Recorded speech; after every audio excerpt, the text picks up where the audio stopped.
langsung saya ke pengelolaan, dan ini sumbernya saya ngambil dari Pak Haji Jalius. Kebetulan historis itu Pak Haji ada ya di saya itu. Sejak panitia saya gabung ada Pak. Jadi nanti saya sudah kirim juga ke Pak Haji Jali, barangkali saya ada salah ketik, itu saya sudah sampaikan. Jadi unit pengumpul zakat Asapiyah itu pengelolaan UPJ DKM Asapiyah. Ini Pak, perlu saya sampaikan. Jadi kita tidak ujuk-ujuk nih ngelola zakat tuh, mengumpulnya zakat tuh. Kita ada SK-nya dari Basnas, yaitu ditunjuklah SK dikeluarkan untuk pengurus UPJ DKM Asapiyah 3 orang. Pak Haji Asep, ketua, saya sekretaris, dan bendaharanya Pak Haji Jalius. Itulah yang namanya amil. Ya, yang lainnya adalah panitia.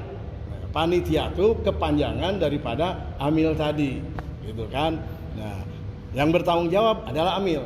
Karena apa? Itu mendapat SK dari pemerintah melalui Basnas itu. Nah, kemudian panitia UPJ DKM mengeluarkan SK panitia yang merupakan gabungan pengurus UPJ, kemudian DKM dan jajaran RT RW. Karena tidak mungkin kalau dikerjakan hanya 3 orang, gitu kan? Ya, makanya kita ada wakil ya, itu bukan amilin. Ya, itu perlu dicampkan.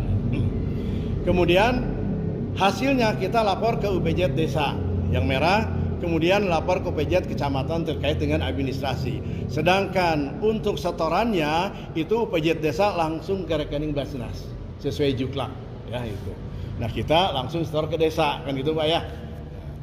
Nah, sepintas akan saya sampaikan ini SK-nya ada Pak. Ini SK ya. Dari yang sebelah kiri adalah SK panitia UPJ dari Asapiyah, yang sebelah kanan SK pengurus UPJ DKM Asapiyah.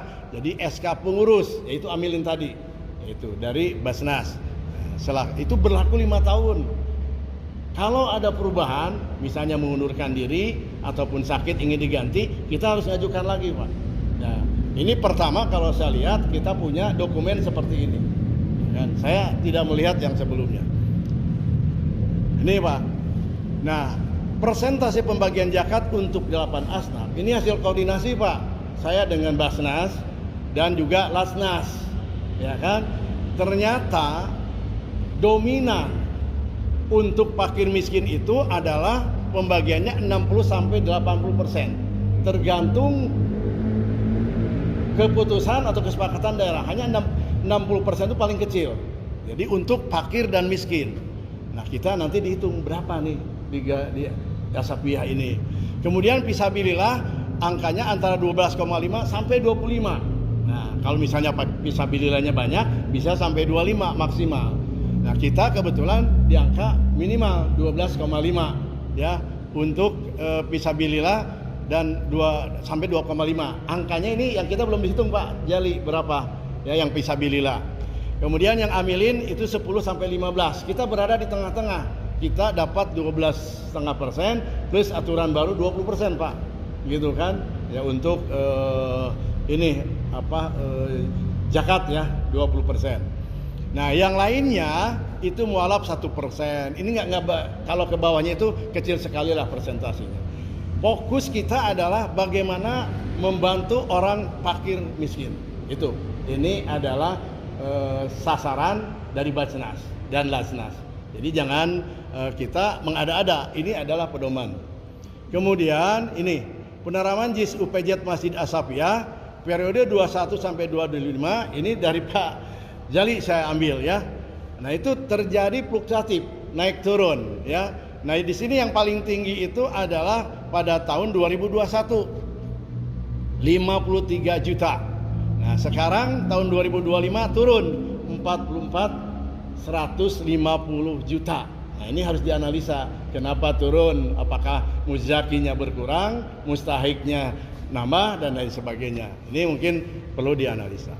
Nah, saya sampaikan bahwa penerimaan JIS UPJ Masjid Asapiyah perbandingan tahun 2024 tahun 2025 adalah seperti ini. Ini pun terjadi pergeseran. Kita lihat sebelah kiri, Pak. Nah, yang sebelah kiri itu fakir dan miskin. Miskin tuh tahun lalu ada miskin masih sekolah. Nah, ya. Ini keputusan panitia waktu itu. Ada juga miskin, janda, dan ART 3. Ada kelompok 3. Sedangkan yang merah sebelah kanan kemarin diputuskan itu fakir, miskin ada 2. Warga dan ART. Nah, gitu kan. Walaupun nanti dengan segala kekurangannya mungkin PRT lah yang lebih tahu lah gitu. Di sini juga ada pergeseran, Pak. Jadi ada yang sama, ada yang tidak gitu kan. Nah, ke bawahnya sama gitu kan, tapi di dalam pembagiannya di sini kita lihat ini tahun 2024. Nah, yang paling tinggi ya pada saat itu UPJ mengeluarkan yang paling tinggi untuk alokasi masjid. Ini takut salah nih saya nih. Itu sebesar 16,2 juta. Sedangkan fakir miskinnya itu yang sekolah 5,7 juta, kemudian yang ininya 4,2 juta dan 10, juta, total 20,4 juta, ya kan? Itu yang miskinnya. Nah, kemudian yang fisabilillahnya itu 22,35 juta. Ya. Kalau masjid digabung dengan fisabilillah berarti 22 juta ditambah 16 juta, 40 juta lebih besar dibanding fakir miskin. Ini PR kita ini. Apakah nanti ke depan mau disepakati atau tidak? Ya, ini porsinya. Jadi fakir miskin lebih kecil, lebih besar fisabilillah. Yang paling tinggi adalah masjid. Jelas Pak ya? Saya lanjut. Ini tahun 2025 berubah. Fakir dan miskinnya hanya 2, ya kan? Warga dan ART. Tuh, termasuk juga jumlahnya berubah Pak. 69 dan 61. Total yang dibagikan adalah 19,4 juta. Sedangkan fisabilillah 17,25 juta. Gitu kan? Kalau ditambahkan dengan masjid dianggap fisabilillah berarti 17 ditambah 9 sabarata 36 lebih ya, 37 ya. Nah ini. Nah. Kalau di desa itu kan juga mungkin mereka apakah kita dikelompokkan sendiri aja? Yang mana? Yang 3,3 juta.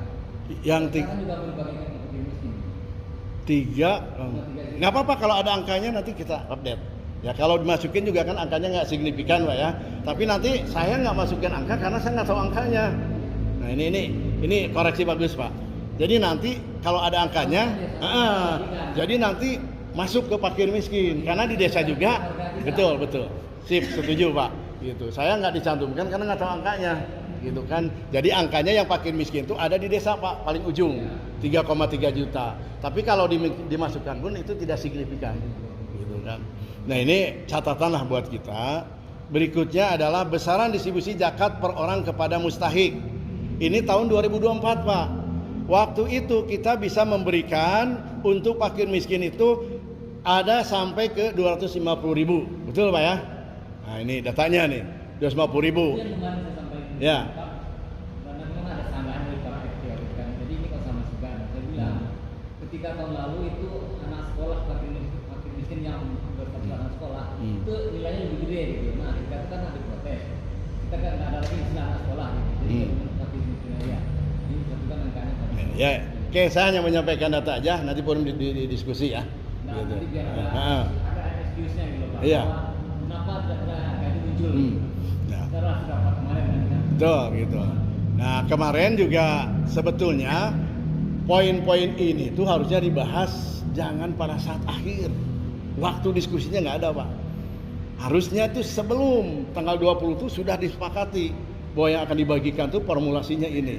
Kalau di saat akhir semua sibuk dengan pembagian. Saya lihat seperti itu, gitu kan. Nah, apa-apa ini kan untuk penyempurnaan ke depan ya. Nah, sehingga fakir miskin itu berbeda Pak. Ada yang 250.000, ada yang 150.000. Nah, sedangkan amilin 300.000. Itu kan padahal kita sepakat untuk menggembirakan fakir miskin. Ternyata fakir miskinnya cuma 150.000, malah amilin 300.000 dan masjid 16,2 juta. Nggak apa-apa, ini kan pembelajaran ya. Nah, jadi apakah ini baik atau tidak? Ya mari kita bahas sama-sama. Kita tidak ada maksud tujuan apa-apa, tapi ingin sesuai syariah. Itu aja harapan kita. Kemudian yang tahun 2025 turun Pak. Yang tadi dibilang Pak Haji Jalius ya, nggak ada tuh paling kecil tuh 150 tuh turun 5 juta. Kemarin saya dengan Pak Haji Jalius ada info uang yang 9,95 itu masih di saya katanya kan gitu. Nah ini ya kan artinya masih bisa didiskusikan lagi dan disolusikan Pak gitu kan, karena itu ada sebagian hak fakir miskin gitu ya. Kemudian ini Pak, penerima JIS UPJ Masjid As-Safiyah berdasarkan asnaf tuh kita tuh hanya 3 asnaf ya, fakir, miskin, fisabilillah, betul? Nggak ada asnaf ghorimin, padahal banyak yang punya hutang. Tuh yang punya hutang. Jadi hanya 3 gitu kan, ditambah amilin. Nah itu Pak, jadi hanya 3 asnaf. Ini pembelajaran Pak, saya ingin belajar memperdalam terkait dengan ya syariah, terkait dengan juga UPJ. Orang yang bisa menerima zakat itu sudah dinyatakan oleh Allah dalam Al-Quran. Allah sendiri yang menentukan. Innamas shadaqatu lil fuqara'i wal masakin ila akhir ayat. Ya, ada 8 golongan yang berhak menerima zakat. 8 golongan ini tidak ada masjid. Karena yang berhak menerima zakat itu orang. Ya, orang. Bukan organisasi, bukan lembaga, bukan masjid. Orang muslim.